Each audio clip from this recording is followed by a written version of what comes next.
So we are back. हमने president के बारे में कुछ कुछ देख लिया था। अभी आगे बढ़ते हैं। प्रेसिडेंट में हमने उसका एग्जीक्यूटिव फंक्शन, लेजिस्लेटिव फंक्शन और जुडिशियल फंक्शन देख लिए थे, राइट। तो रिवीजन मैं नहीं करवा रहा हूँ, रिवीजन में आप लोग अपने आप कर लीजिएगा क्योंकि चीज़ें बहुत सिंपल है, ठीक है। Let's move ahead. यहाँ से हम पढ़ते हैं। अभी एसेंट की बात कर रहे थे हम पिछली वीडियो में कि एसेंट देना ज़रूरी है और उसको वैसे टाइम लिमिट जो है वो अनलिमिटेड है कि कभी तक भी वो होल्ड कर सकता है प्रेसिडेंट। बट अगर एक बार दोबारा उसने रिकन्सिडरेशन के लिए भेज दिया तो दोबारा आएगा तो आपको एसेंट देना ही पड़ेगा, ठीक है। In as much as giving assent to the bill is one of the function of the president to be discharge on the advice of the council of minister is open to him to seek clarification information from back to prime minister. तो prime minister से और information निकाल सकता है president, और to send a bill back to the government for reconsideration, और bill को भी वो वापस भेज सकता है कि जो बिल होगा उसको रिकन्सिडर किया जाए टू द गवर्नमेंट, ठीक है। ये आर्टिकल में लिखा हुआ। Presumably this is what was done by the president in case of controversial postal bill and bill seeking. तो जिसमें पेंशन की बात हो रही थी तो यही किया गया होगा और दोबारा रिकन्सिडरेशन के लिए भेजा गया होगा, ठीक है। Twice during his tenure president Narayanan was reported to have return the reconsideration, ठीक है, for to his council of minister. तो काउंसिल ऑफ मिनिस्टर को रिकन्सिडरेशन के लिए प्रेसिडेंट नारायणन ने भेजा था। क्यों भेजा था? क्योंकि यूपी बिहार में वो लोग कह रहे थे कि आप लोग क्या लगा दो, प्रेसिडेंट का रूल लगा दो, ठीक है। The satisfaction stipulated under article 356, satisfaction word use किया गया है आर्टिकल 356 में, is of one single authority that a president acting on advice of council of minister और in other words that union government. It may be debated whether in view of Article 74, what transpire between President and his minister should become matters of public debate and controversy। तो इनके बीच में जो discussion होता है president and minister के बीच में, तो इसके बीच में डिबेट होनी चाहिए कि वो कैसे होनी चाहिए, ठीक है। बट रिकन्सिडरेशन वाला पॉइंट आपको क्लियर होना चाहिए। अब इलेक्शन देख लेते हैं जल्दी से कि कैसे होता है इलेक्शन, ठीक है। यहाँ पे कुछ खास था नहीं प्रीलिम्स और मेंस के लिए। Now election of the president, मतलब question of the method of the election of president जब आया तो दो ऑप्शन आए अपने पास, ठीक है। या तो हम डायरेक्टली इलेक्ट कर लें, डायरेक्टली इलेक्शन हो जाए, लोग कर लें, और दूसरा ये है कि जो two house of the parliament है वो लोग आए, two house of the parliament है वो उसको इलेक्ट करें। द कॉन्स्टिट्यूशन असेंबली ने कुछ ऐसा मैकेनिज्म बनाया जो एक मिडिल पाथ था।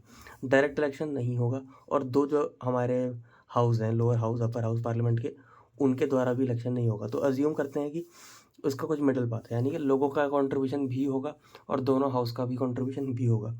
तो कुछ ऐसा हो सकता है दोनों हाउस से कंट्रीब्यूशन हो जाए और लोगों का पार्टिसिपेशन करने के लिए एमएलए इसको इंक्लूड कर ले, यानी कि स्टेट के लेजिस्लेटिव असेंबलीज को इंक्लूड कर लिया जाए इलेक्शन में। तो that could be one possible way, जो मेरे को लग रहा है कि मिडिल पाथ हो सकता है।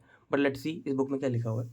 Since the member of the two house of the parliament was likely to be dominated by one party, क्योंकि दोनों हाउस जो हैं, हाउस वन हाउस टू, ये एक ही पार्टी से हो सकते हैं, तो जब प्रेसिडेंट बनेगा वो भी तो एक ही पार्टी से आ सकता है ना। तो ये हाउस वन है, हाउस टू है, तो डोमिनेटेड बाय वन पार्टी होगा, इसलिए इलेक्शन जो है वो क्या होगा, एक nominee of the ruling party बन जाएगा, है ना। Like the prime minister and such president could not represent the constituent states of the union.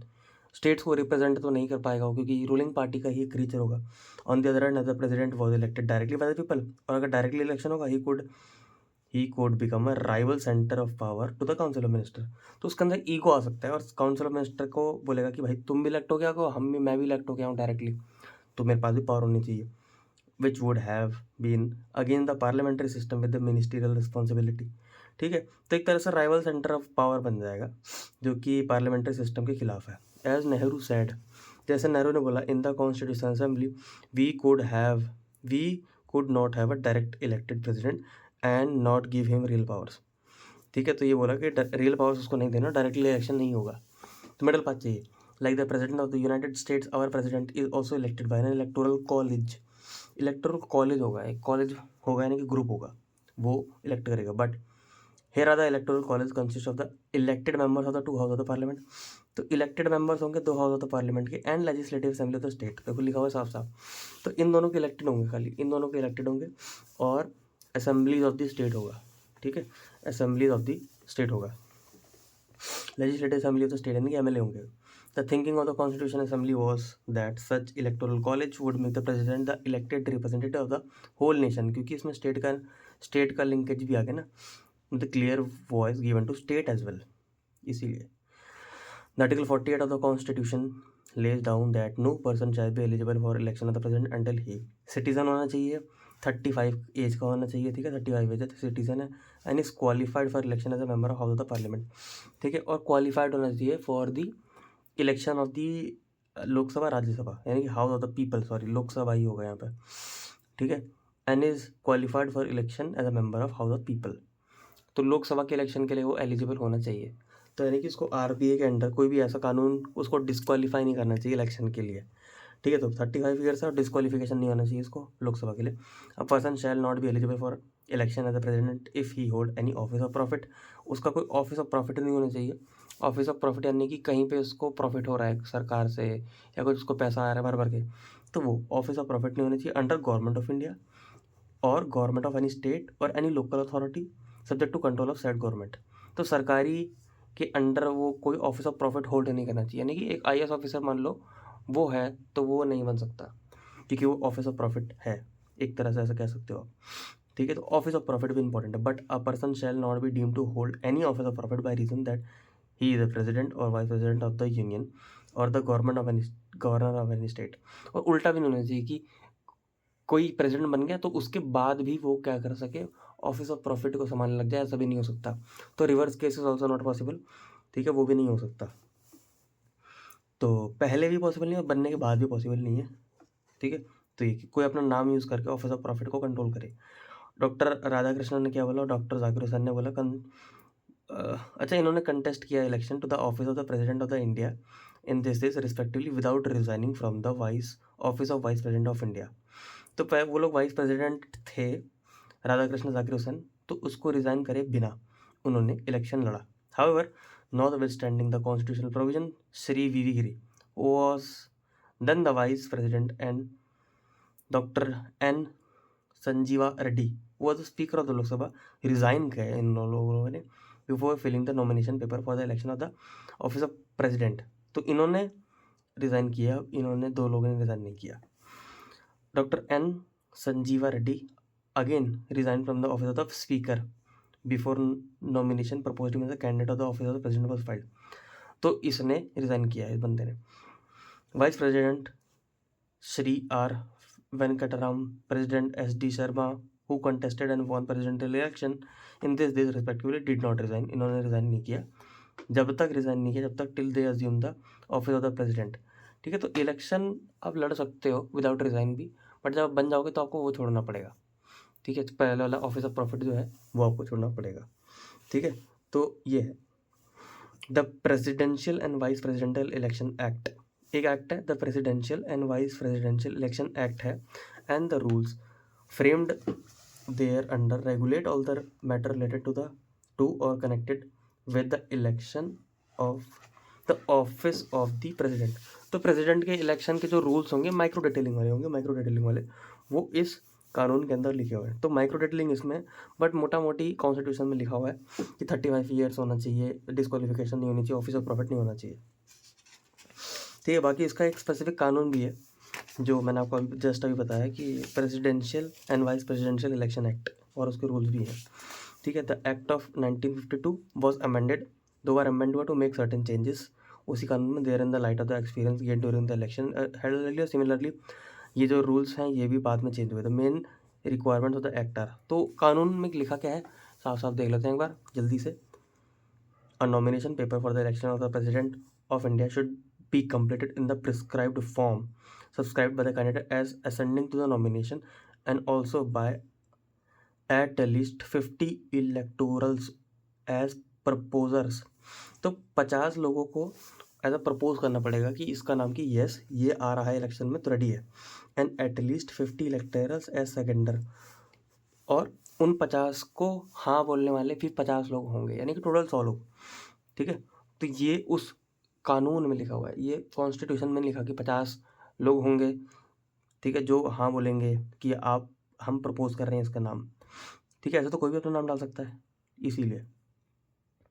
Okay, तो ये 50 इलेक्टर्स एज प्रपोजल्स, यानी कि जो इलेक्ट करेंगे उन लोगों को प्रपोजल देना है। इलेक्ट कौन करेंगे, हाउस 1 हाउस 2 के इलेक्टेड मेंबर्स है ना, प्लस इसके साथ एमएलएज होंगे हमारे। तो इनमें से 50 लोग होने चाहिए और 50 सेकेंडर होने चाहिए। सेकेंडर वर्ड इंपॉर्टेंट है कि उन 50 की बात को हाँ करने वाले हैं वो seconder. Before 1997 the number of the proposers in the seconders require was only 10, तो बाद में अमेंड होकर 50-50 हो गया। The requirement was held to be in order because article 58 provides only for the qualification eligibility and not requirement for a valid nomination. तो valid nomination के बारे में नहीं है, इसलिए इस कानून में बोल दिया गया, बट क्वालिफिकेशन तो बताई हुई है इसमें। Each nomination paper should be accompanied by a certified copy of the entry related to the candidate in electoral rolls for the parliament constituency which the candidate is registered as electoral। और उनका क्या होना चाहिए, एक certificate of copy होनी चाहिए, कुछ certificate दिखाना पड़ेगा, ठीक है। तो माइक्रो डिटेलिंग अगेन प्रीलिम्स में नहीं आती, बट हाँ ये कॉन्स्टिट्यूशन का पार्ट नहीं है 50-50 वाले, याद रखना, ये कानून का हिस्सा है, ना कि संविधान का हिस्सा, ऐसा आप समझ सकते हो। अब आर्टिकल 55 बोलता है that as far as practicable there shall be uniformity in the scale of representation of the different states and the election of president। और सब स्टेट का यूनिफॉर्म रिप्रेजेंटेशन होना चाहिए, है ना। अगर अगर एक स्टेट की पावर 100 है तो दूसरे स्टेट की पावर भी कितनी होनी चाहिए, 100। ऐसा नहीं है, ऐसा नहीं। गोवा छोटा है तो उसकी वोट की वैल्यू कुछ होगी, यूपी बड़ा है तो उसकी वोट की वैल्यू कुछ होगी, बट प्रोपोर्शनली दोनों सेम होंगे। समझ रहे हो मेरी बात, है। This is called proportional representation, कि प्रपोर्शन के हिसाब से तो सेम है। अगर अगर एक राज्य का साइज़ 100 है और उसके वोट की वैल्यू 100 है, एक राज्य का साइज़ 20 है और उसके वोट की वैल्यू भी 20 है, तो yes they are good enough, ठीक है। राज्य के साइज़ पॉपुलेशन के हिसाब से, क्योंकि मोस्टली हम पॉपुलेशन के हिसाब से ही देखते हैं, क्योंकि पॉपुलेशन ही बेसिस है हमारे डेमोक्रेसी का, क्योंकि नंबर्स से ही चलती है हमारी डेमोक्रेसी, ठीक है। तो इसमें साफ साफ लिखा हुआ है कि यूनिफॉर्मिटी होनी चाहिए in the scale of representation of different states. The election shall be held in accordance with the system of proportional representation। मैंने बताया ना, रिप्रेजेंटेशन प्रोपोर्शनल होनी चाहिए, कि जितना प्रोपोर्शन इसका उतना प्रोपोर्शन इसका, bye means of single transferable vote. तो सिंगल ट्रांसफरेबल वोट होना चाहिए कि आपने एक वोट दिया, अगर वो वोट हमने, अगर आपको याद होगा तो सिंगल ट्रांसफरेबल वोट में हमने देखा था कि वो वोट ट्रांसफ़र हो जाएगा दूसरे पर्सन को, और जिसकी सबसे कम मेजोरिटी होगी वो रिमूव हो जाएगा, है ना। फर्स्ट पास्ट दी पोस्ट, अगर आपको याद होगा, फर्स्ट पास्ट दी पोस्ट, हमने पिछले नोट्स भी बनाए हैं इसके, ठीक है।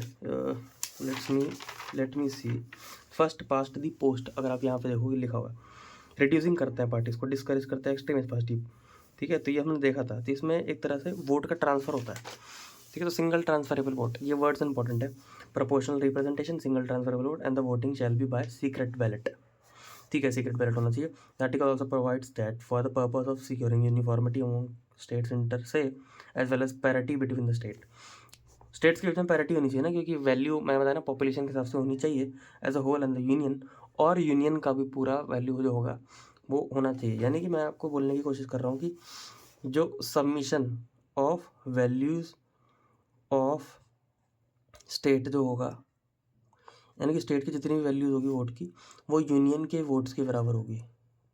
ये मैं कहने की कोशिश कर रहा हूँ आपको, ठीक है। तो जितना स्टेट का टोटल वोट का मामला होगा वो पूरा कंट्री का होना चाहिए, तभी तो यूनिफॉर्म रिप्रेजेंटेशन, और ईच स्टेट के बीच में पैरिटी होनी चाहिए। ये वर्ड मैं बता रहा हूँ फिर से, ये वर्ड बहुत इंपॉर्टेंट है, parity between the state as a whole and the union, number of votes which each elected member of the parliament and of the legislative assembly of the each is entitled to cast in such election shall be determined in the following manner। तो किस तरह से चलेगा, देखो इस तरह से चलेगा, every elected member of the legislative assembly of state, यानी कि एमएलए जो होंगे shall have as many votes as there are multiple of 1000 in the quotient obtained by dividing the population of state by the total number of elected members in the assembly। देखो vote of each MLA उसकी बता रहे हैं, each MLA उसका formula बता रहे हैं, तो कह रहे हैं भाई 1000 से तो आपको डिवाइड करना ही पड़ेगा, ठीक है। 1000 से डिवाइड कर देना, मतलब सब कुछ जो भी आंसर आएगा उसको 1000 से डिवाइड करना है आपको, ठीक है। तो वो मैं कर दूंगा, ठीक है। किसको डिवाइड करना है, तो ऊपर आना चाहिए पॉपुलेशन ऑफ द स्टेट। मैं आपको बताता ना पॉपुलेशन के बेसिस पे ही होगा, population of the state, and उसके नीचे क्या है, dividing the population of state by the total number of elected members of the assembly, और कितने सीट्स हैं बेसिकली एमएलए की, सीट्स एमएलए। क्यों मैं बोलना चाहता हूँ, मान लो कि जैसे कि पॉपुलेशन यूपी की 100 है, यूपी की 100 पॉपुलेशन है और 5 सीट्स हैं, तो एक एमएलए की वैल्यू कितनी हुआ, 20, क्योंकि डिवाइड करके देखा थी ना 20 हुई। एक एमएलए की वैल्यू 20 है यूपी में, ठीक है। अभी मैं गोवा की निकालता हूँ, मान लो वहाँ भी 5 सीट है, मान लो एमएलए की 5 सीट है, बट वहाँ पर पॉपुलेशन लेट्स से 50 है, ठीक है। तो एक MLA की जो वैल्यू हुई वहाँ पे उस केस में 10 हुई, समझ रहे मेरी बात, 10 हुई। तो पैरिटी का मतलब होता है फॉर्मूला सेम यूज़ करना, वैल्यू सेम होना नहीं।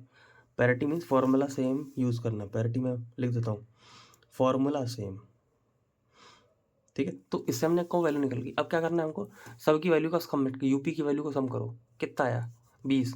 गोवा की वैल्यू को सम करो, +10 कितना आया 30। ऐसे सब स्टेट की वैल्यूज़ को प्लस करो, वो होगा is equal two values of union. Values of union का मतलब ये है कि इंडिया को रिप्रेजेंट कर रहा है, यानी कि इंडिया की population divided by number of seats in parliament which is there, which is for MP seat. उसको डिवाइड कर दोगे तो तुमको एक MP की सीट मिल जाएगी, एक MP की सीट वोट की वैल्यू मिल जाएगी। थोड़ा बहुत आई थिंक आइडिया लग रहा होगा कि मैं बोल कह रहा हूँ, ठीक है।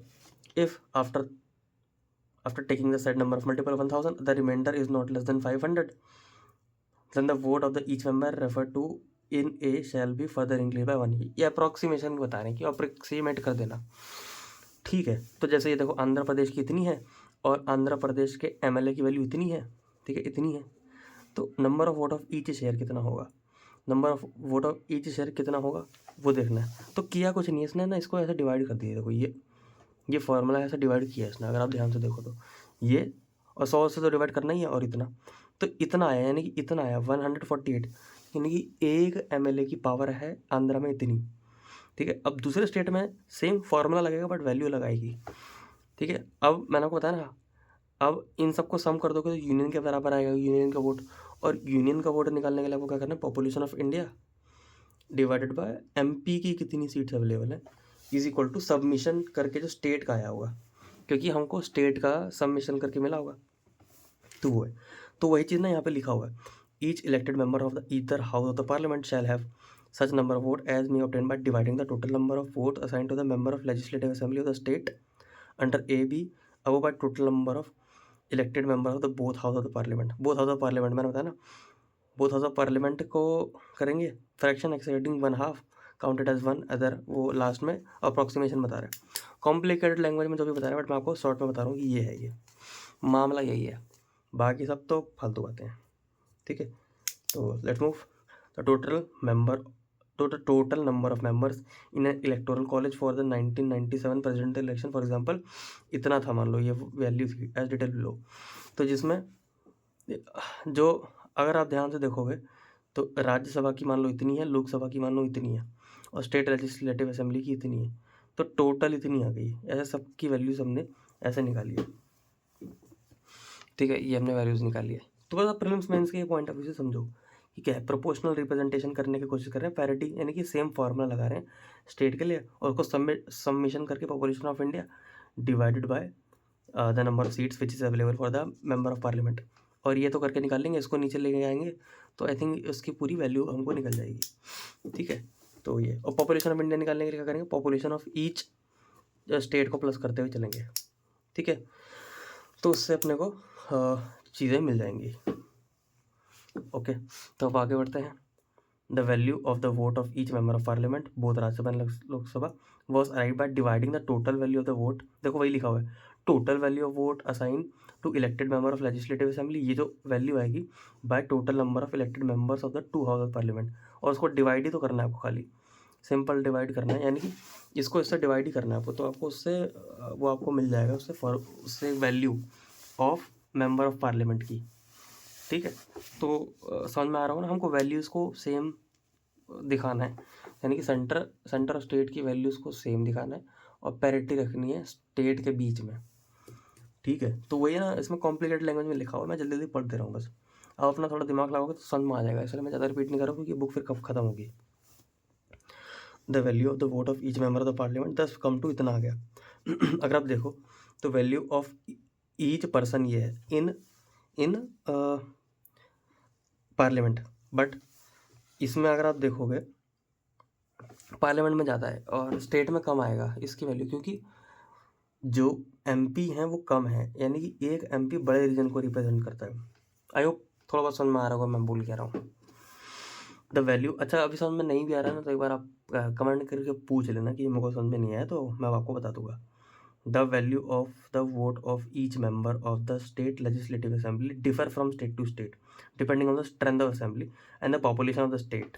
और 1971 का सेंसस लेते हैं हम लोग। द लोएस्ट क्या सिक्किम की होगी 7 होगी और हाईएस्ट किसकी होगी यूपी की होगी।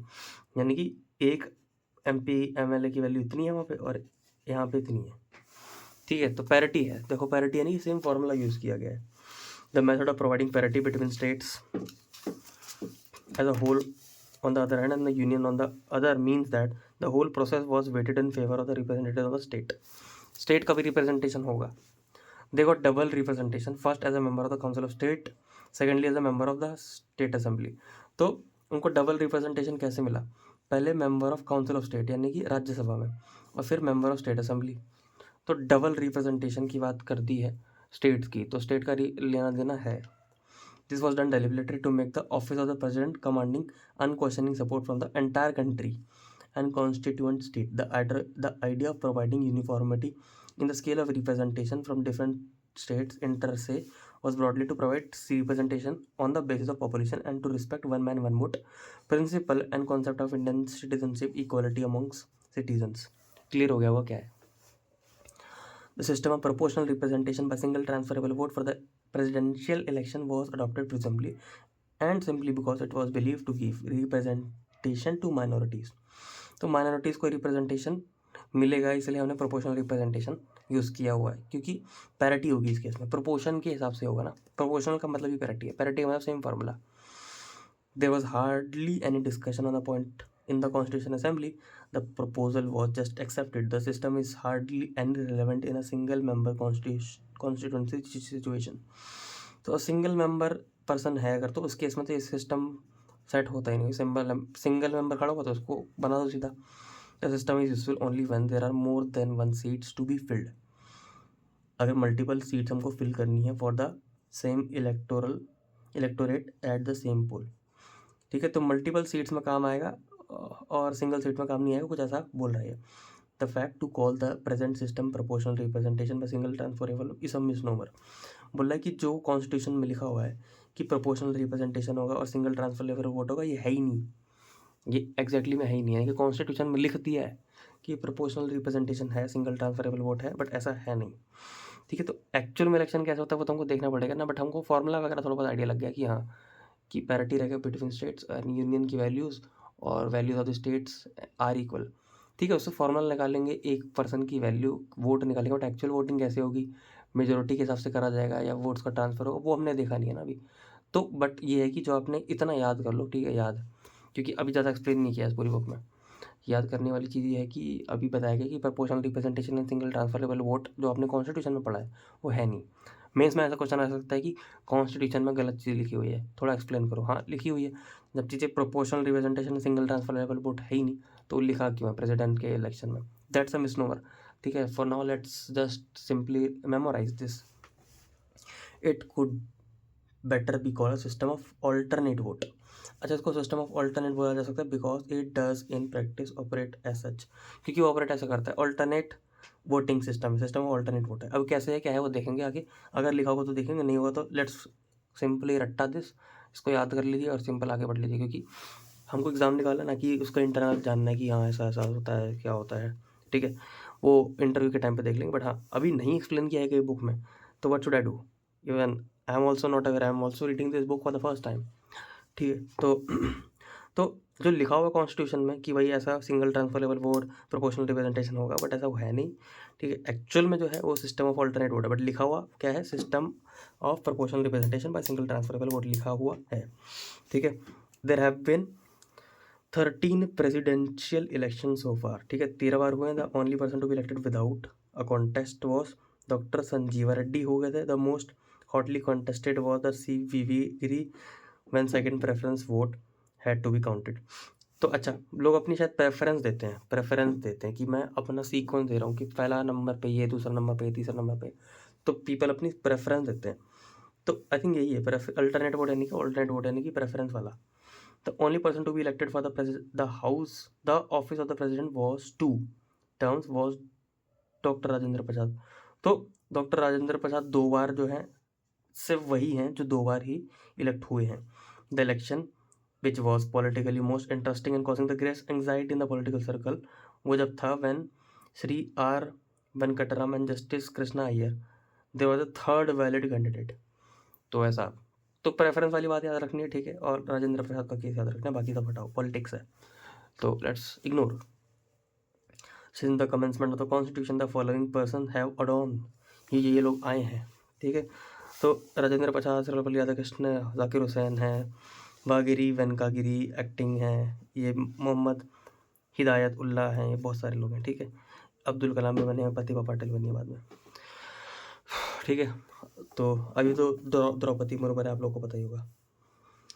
तो ये तो इंपॉर्टेंट चीज़ वही है, सिस्टम ऑफ प्रोपोर्शनल रिप्रेजेंटेशन नहीं है, सिंगल ट्रांसफरेबल वोट ये नहीं है, एक्चुअल में अल्टरनेट वोट सिस्टम है जिसमें प्रेफरेंस देते हैं लोग, लिस्ट वगैरह बनाते होंगे कि फर्स्ट प्रेफरेंस ये, सेकंड प्रेफरेंस ये, थर्ड प्रेफरेंस ये। और वोटिंग कौन करता है? इलेक्टोरल कॉलेज करता है, जिसमें elected members of the both house of the parliament plus members of the state legislative assembly they are having the parity between the state and summation of the votes of the value in the states is equal to summation of the values of the union। कुछ ऐसा मतलब आपको याद करके चलना है, ठीक है।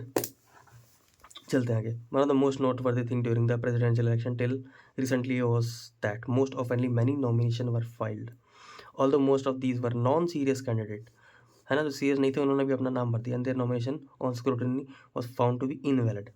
This did not make point very loudly that our democracy any citizen without any distinction could aspire to occupy the highest office, ठीक है। तो इसलिए क्या हुआ, before the presidential election an effort was made to curb non serious candidate को हटाने के लिए क्या कर दिया गया, ठीक है, तो इसीलिए इंक्रीज कर दिया नंबर ऑफ प्रपोजर, पहले 10 थे बाद में 50 हो गए सेकेंडर्स, और उनको एक सिक्योरिटी मनी जमा करना पड़ेगा 2500 से 15,000, ठीक है, अभी 15,000 हो गया। तो सिक्योरिटी मनी है, बेसिकली कुछ कुछ स्टेप उठाए जाते हैं ताकि नॉन सीरियस कैंडिडेट जो सोचते हैं कि मैं प्रेसिडेंट बन जाऊँ तो उनको भगा दिया जाए, ठीक है, सिंपल सी बात ये। तो नॉन सीरियस को भी भगाना है, तो इसके लिए प्रमोटर्स को बढ़ा दो, प्रपोजर्स को बढ़ा दो, और सिक्योरिटी डिपॉजिट जो है उसको आप बढ़ा दो, 15,000 रुपये तक का कर दो, ठीक है। 15,000 रुपये तो लोग दे देंगे, बट हाँ प्रॉब्लम ये है कि आपको 50 लोग प्रपोज करने वाले होंगे कि नहीं, that is the challenge. Election dispute जो होता है, तो आर्टिकल 71 साफ साफ लिख दिया है कि the constitution lays down that all doubts, dispute जो होगा प्रेसिडेंट का वो सुप्रीम कोर्ट देखेगा। With the president and vice president shall be, देखो प्रेसिडेंट और वाइस प्रेसिडेंट भी ये लिखा हुआ है, एंड वाइस प्रेसिडेंट इलेक्शन, ठीक है, दोनों है, ठीक है, shall be inquired into and decided by the supreme court, whose decision final है, person who is neither a candidate nor an elector cannot file a suit challenging a validity of the election of the president, ठीक है। और कोई person जो है who is neither a candidate, वो candidate नहीं है, ठीक है, नॉर एन इलेक्टोरल, और इलेक्टोरल भी नहीं है, तो वो फाइल नहीं कर सकता केस चैलेंज दी वैलिडिटी, ठीक है। तो आप या तो इलेक्टर होना चाहिए या कैंडिडेट होने चाहिए। इलेक्टर का मतलब है कि आपने इलेक्शन में हिस्सा लिया है, इलेक्टर थे आप, और इलेक्टर कौन कौन है हमारे, एमएलए हैं एंड एमपी जो कि इलेक्टेड है, तो सिर्फ यही लोग ही क्या कर सकते हैं, इलेक्शन को चैलेंज कर सकते हैं, हम लोग नहीं कर सकते चैलेंज, ठीक है। प्रेसिडेंट का इलेक्शन हम लोग चैलेंज नहीं कर सकते क्योंकि हमारा डायरेक्ट पार्टिसिपेशन नहीं है, इनडायरेक्ट पार्टिसिपेशन हम लोगों का होता है, और कोई भी इशू वगैरह होता है तो सुप्रीम कोर्ट उसको देखेगा, सुप्रीम कोर्ट लिखा हुआ है, हाई कोर्ट नहीं लिखा हुआ, और प्रेसिडेंट वाइस प्रेसिडेंट दोनों के इलेक्शन के लिए, ठीक है। Article 61 provide that election to fill a vacancy cause by expiration of the term shall be completed before the expiry of that term, ठीक है। मैंने क्या बताया था आपको, प्रेसिडेंट जो है और राज्यसभा है दोनों परमानेंट है, तो एक्सपायरेशन से पहले जैसे एक्सपायर होगा वो प्रेसिडेंट उसकी टर्म, तो उससे पहले ही इलेक्शन हो जाना चाहिए, ठीक है। 56 में लिखा हुआ है president shall hold office for a term of 5 years, 5 साल तक रहेगा, ठीक है। तो 5 साल से पहले इलेक्शन करा कर, जैसे ही 5 साल खत्म हो तो दूसरा आ जाएगा ताकि परमानेंट बनी रहे प्रेसिडेंट की सीट जो है। He can resign his office by writing अंदर रिज़ाइन, और उसको रिज़ाइन करना तो राइटिंग करके वाइस प्रेसिडेंट को बताना पड़ेगा, ठीक है, उसको लिख के वाइस प्रेसिडेंट को बताना पड़ेगा कि भाई मैं जा रहा हूँ, ठीक है, मैं जा रहा हूँ, तुम देखना आगे, ठीक है। To the vice president the president shall notwithstanding the expiration system continue to hold his office until his successor enters upon the office, जब तक वो नहीं आता था तब तक ठीक है, थोड़ा एक्सटेंड वगैरह करना तो यू कैन कंसिडर, बट कोशिश यही रहेगी, फिलोसफी यही कि ये परमानेंट इंस्टीट्यूशन रहेगा। In the presidential election case are reference made by president under article 143। अब इसमें 143 में क्या लिखा हुआ है, ये लोग बताया हुआ है कि supreme court held that election to the office of the president can not be postponed, postpone नहीं हो सकता, और invalidated on the ground that electoral college was incomplete. ठीक है, इलेक्टोरल कॉलेज इनकम्प्लीट था और not fully constitute because some of the state legislative assembly having been dissolve.